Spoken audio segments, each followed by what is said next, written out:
Viewers, আসসালামু আলাইকুম। পৃথিবীর নানা প্রান্তে লুকিয়ে আছে অজানা সব রহস্য। সেই রহস্যের জট খুলতে আবারও চলে আসলাম আপনাদের সামনে। চলুন শুরু করা যাক। রাশিয়ার কোলা উপদ্বীপে অবস্থিত কোলা সুপারডিপ বোরহোল হল পৃথিবীর সব থেকে গভীর গর্ত, যার গভীরতা প্রায় 40,230 ফুট।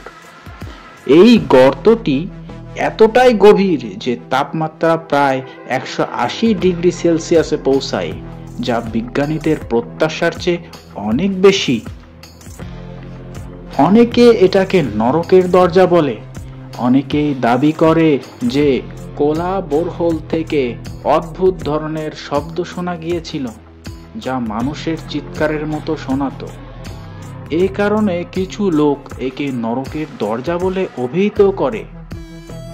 বিজ্ঞানীরা মাটির গভীরে প্রাচীন মাইক্রোফসিলের অস্তিত্ব আবিষ্কার করেন, যা প্রায় 20 থেকে 30 কোটি বছর পুরনো। পরবর্তীতে এটি সম্পূর্ণভাবে বন্ধ করে সিল করে দেওয়া হয়, যা অনেক ষড়যন্ত্র তত্ত্বের জন্ম দেয়। কেউ কেউ বিশ্বাস করে যে গভীরে এমন কিছু আবিষ্কার করা হয়েছিল যা সরকার লুকাতে চায়। এরপর মারিয়ানা গহ্বর। মারিয়ানা গহ্বর পৃথিবীর গভীরতম সমুদ্র খাত, যা প্রশান্ত মহাসাগরে অবস্থিত। এটি প্রায় 36,201 ফুট গভীর। এটি অনেক রহস্যময়। এই গর্ত থেকে মাঝে মাঝে অদ্ভুত এবং ভৌতিক শব্দ শোনা যায়, যেগুলোকে গবেষকরা এখনো পুরোপুরি ব্যাখ্যা করতে পারেননি। এর মধ্যে অনেক অদ্ভুত এবং ভৌতিক প্রাণীর সন্ধান পাওয়া গেছে, যেমন angler fish, dumbo octopus, barrel eye ইত্যাদি। কিছু গভীর সমুদ্র অনুসন্ধানকারী দাবি করেছেন যে তারা গভীর সমুদ্রের নিচে অদ্ভুত আকৃতির বস্তু দেখতে পেয়েছেন। মারিয়ানা গহ্বরের গভীরে চাপ এত বেশি যে সেখানে বেঁচে থাকা প্রায় অসম্ভব। তবুও কিছু অজানা জীব এই চরম পরিস্থিতিতে বেঁচে থাকে, যা বৈজ্ঞানিকভাবে রহস্যময়। মারিয়ানা ট্রেঞ্চ নিয়ে অনেক রহস্য এখনো অমীমাংসিত রয়ে গেছে। এর গভীরতা এবং পরিবেশের কারণে এখানকার প্রতিটি ঘটনা এবং প্রাণী আজও কৌতূহলের কারণ হয়ে দাঁড়িয়েছে। এরপর টঙ্গা গভীর গর্ত। টঙ্গা গহ্বরটি হল বিশ্বের দ্বিতীয় গভীরতম সামুদ্রিক খাদ। এর গভীরতা প্রায় 35,702 ফুট। 2009 সালে এখানে প্রায় 8.1 মাত্রার ভূমিকম্প হয়েছিল, যা টঙ্গা ও সামোয়াতে বিশাল সুনামির সৃষ্টি করেছিল। বিজ্ঞানীরা এখনো পুরোপুরি বুঝতে পারেননি কেন এই অঞ্চলে এত বেশি ভূমিকম্প হয়।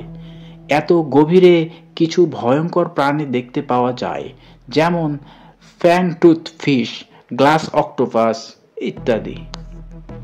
গভীর সমুদ্রের নিচ থেকে মাঝে মাঝে এমন শব্দ শোনা যায় যা কোনো বিশাল প্রাণীর চিৎকারের মতো শোনায়। কিছু স্থানীয় অধিবাসী বিশ্বাস করেন যে ট্রেঞ্চের নিচে একটি সমুদ্র দৈত্য বাস করে, যা ভূমিকম্পের কারণ। গভীর সমুদ্র অনুসন্ধানে গিয়ে অনেক ডুবুরি এবং বিজ্ঞানী অদ্ভুত আলো এবং ছায়াময় আকৃতি দেখতে পেয়েছেন। টঙ্গা ট্রেঞ্চ আজও রহস্যে ঘেরা। অদ্ভুত শব্দ, ভূমিকম্প, অজানা প্রাণী এবং ভৌতিক অভিজ্ঞতা এই খাতকে আরো ভয়ানক করে তোলে। এরপর আসি ফিলিপাইন গহ্বর, যাকে মিন্দানাও ট্রেঞ্চ নামেও ডাকা হয়। এটি পশ্চিম প্রশান্ত মহাসাগরের ফিলিপাইনের পূর্ব উপকূলে অবস্থিত।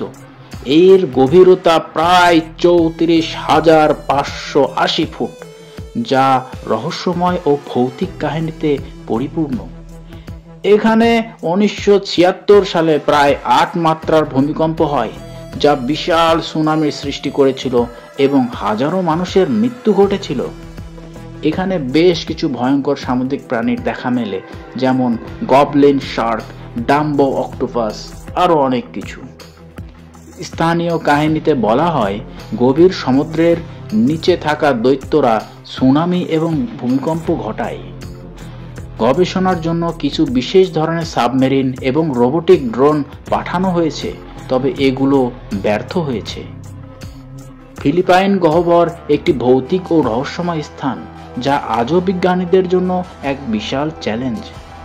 অজানা শব্দ, ভৌতিক প্রাণী, গভীর সমুদ্রের চাপ এবং স্থানীয় কাহিনী মিলিয়ে এটি প্রকৃত রহস্যের আধার। ভিউয়ার্স, আবার দেখা হবে নতুন কোনো রহস্য নিয়ে। রহস্যের ফেরিওয়ালার সঙ্গেই থাকুন। ধন্যবাদ।